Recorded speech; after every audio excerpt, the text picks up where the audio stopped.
बिस्मिल्लाहिर्रहमानिर्रहीम। अस्सलाम वालेकुम। आज मैं आपको बताऊंगी सिट्टी की बहुत ही मज़ेदार सब्ज़ी बनाने का तरीका। सिट्टी आपको जहाँ भी नज़र आए आप इसे घर ले आएँ। इसका सालन बहुत ही मज़ेदार बनता है। बहुत कम लोग इसका सालन बनाने का तरीका जानते हैं। ये कुदरती तौर पर पाए जाने वाली अल्लाह ताला की नेमतों में से एक बहुत ही मज़ेदार नेमत है। ये खेतों में या हमवार जगह पर किसी भी फ्रेश मिट्टी में ये खुद ब खुद उग जाती है। इसके पत्ते इस तरह के गोल होते हैं और टहनियाँ जो हैं इस तरह की होती हैं। आप इसको उतार कर घर ले आएँ और फिर आप इसको पत्ते उतार लें। देखें, आप इसके पत्ते जो हैं वो उतार लें। इसके फ्रेश पत्ते जो हैं वो उतार कर एक बाउल में डालते जाएं और उसके जो जर्द पत्ते हैं या ख़राब पत्ते हैं इसको आप निकाल कर फेंक दें।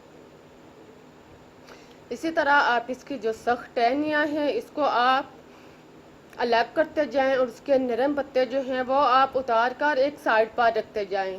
देखें, इसके पत्ते जो हैं वो इस तरह के गोल मुनासिब साइज़ के होते हैं और उससे फूल जो है वो वाइट कलर का होता है। इस तरह आप सारे पत्ते जो हैं वो उतार कर एक साइड पर रख लें। पत्तों को उतारने के बाद अब आप इसको अच्छी तरह धो लें। इसको आप पानी में खूब अच्छी तरह धोएं और इसको आप हाथ के साथ मिसलें ताकि इससे गिद्दो गुबार जो है मिट्टी जो है वो अच्छी तरह निकल जाए।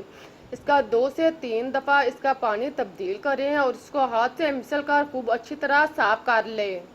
जब इसका पानी खूब अच्छी तरह साफ़ हो जाए, इससे गिद्दो गुबार उतर जाए तो आप इसको किसी भी जालीदार बर्तन में रख दें ताकि इसका पानी जो है वो अच्छी तरह रिमूव हो जाए और इसकी गिरदो गुबार है वो नीचे सारी खारिज हो जाए।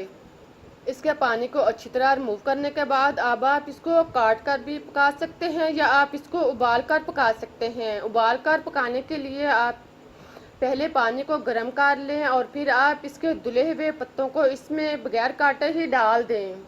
सारे पत्तों को आप देगची या बाउल जिसमें आपने बॉईल करना है इसके ऊपर आप डालें। अगर ये बात जाए तो परेशान होने की ज़रूरत नहीं, जैसे ही ये नरम हो जाएंगे तो ये नीचे बैठ जाएंगे। आप इसी तरह बगैर ढक्कन दिए इसको उबाल कर लें। आप देख रहे हैं कि पानी जो है वो बॉईल होना शुरू हो चुका है। इसी तरह आप इसे 3-4 मिनट तक बॉईल होने दें और फिर आप इसको चम्मच के साथ हरकत दें, इसे नीचे दबाएं तो ये बैठना शुरू हो जाएंगे। आप देख रहे हैं कि जैसे जैसे आप दबा रहे हैं कि आप बर्तन जो है इसका कितना हिस्सा जो है वो खाली हो चुका है।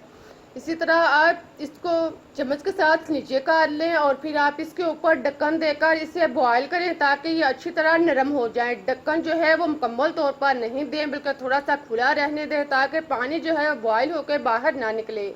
आप देख रहे हैं कि पानी बॉईल हो रहा है लेकिन ये बाहर नहीं आ रहा।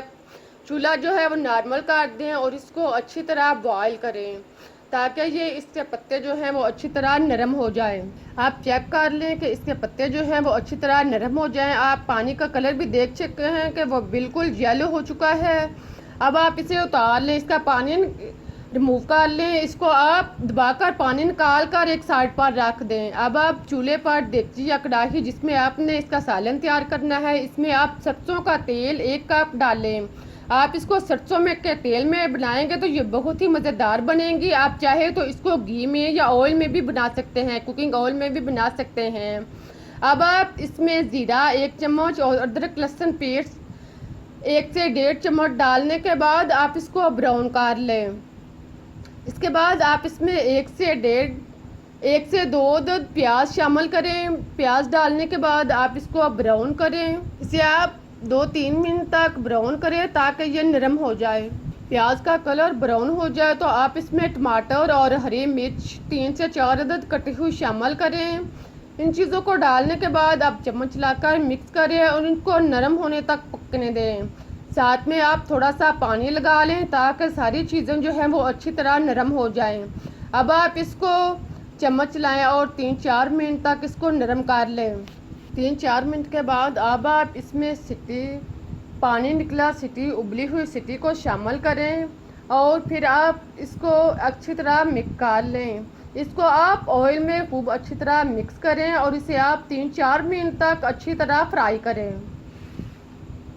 इसको पहले बगैर मसाला जात यानी नमक मिर्च डाले आप इसको अच्छी तरह फ्राई कर लें।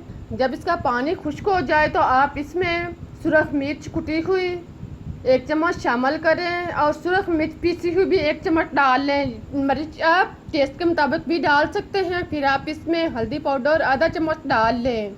इसके बाद आप नमक 1 से 1.5 चम्मच आप टेस्ट के मुताबिक डाल सकते हैं। इनको डालने के बाद आप इसको अच्छी तरह मिक्स कर लें और मसाले को अच्छी तरह भून लें। साथ में आप खुश्क धनिया कुटा हुआ 1 से 1.5 चम्मच डालकर आप मिक्स कर लें। इन सारे मसाले को डालने के बाद अब आप मसाले को अच्छी तरह मिक्स करें और इसे भून लें। 3-4 मिनट तक आप इसको अच्छी तरह भूनें। अब आप इसमें 1 कप दूध शामिल करें। दूध डालने के बाद आप इसको चम्मच चलाकर मिक्स कर लें। दूध को आप इसके अंदर मिक्स करने के बाद अब आप इसके ऊपर ढक्कन दें और इसको 4-5 मिनट तक दूध खुश्क होने तक इसको पकने दें। ढक्कन उठाकर देखें कि अब दूध जो है वो खुश्क हो चुका है। आप चम्मच चलाएं और इसको इतनी देर तक पकाएं कि इसका पानी जो है वो अच्छी तरह खुश्क हो जाए। चम्मच चलाती रहें और इसको खूब अच्छी तरह भून लें। आप जितना इसको अच्छा भूनेंगी, जितनी देर आप इसको बेहतर तरीके से भूनेंगी, इतने ही ये मज़े की और टेस्टी तैयार होगी। जब इसका पानी अच्छी तरह दूध जो है वो खुश्क हो जाए, ऑयल अलग हो जाए तो आप इसे निकाल लें। अब हमारी बहुत ही मज़ेदार टेस्टी सिट्टी की सब्ज़ी तैयार हो चुकी है। जब आप इसे एक दफ़ा बनाएंगे तो जो भी खाएगा आपसे ज़रूर पूछेगा ये सब्ज़ी कहाँ से मिलती है और आपने कहाँ से ली है। आप एक दफ़ा ज़रूर ट्राई करें, इंशाल्लाह आपको रेसिपी पसंद आएगी। मुझे इजाज़त दें, लेकिन आप जाने से पहले रेसिपीज़ को लाइक करना, चैनल को सब्सक्राइब करना मत भूलें। फिर मिलते हैं एक नई और मज़ेदार रेसिपीज़ के साथ। तब तक के लिए अल्लाह हाफिज़।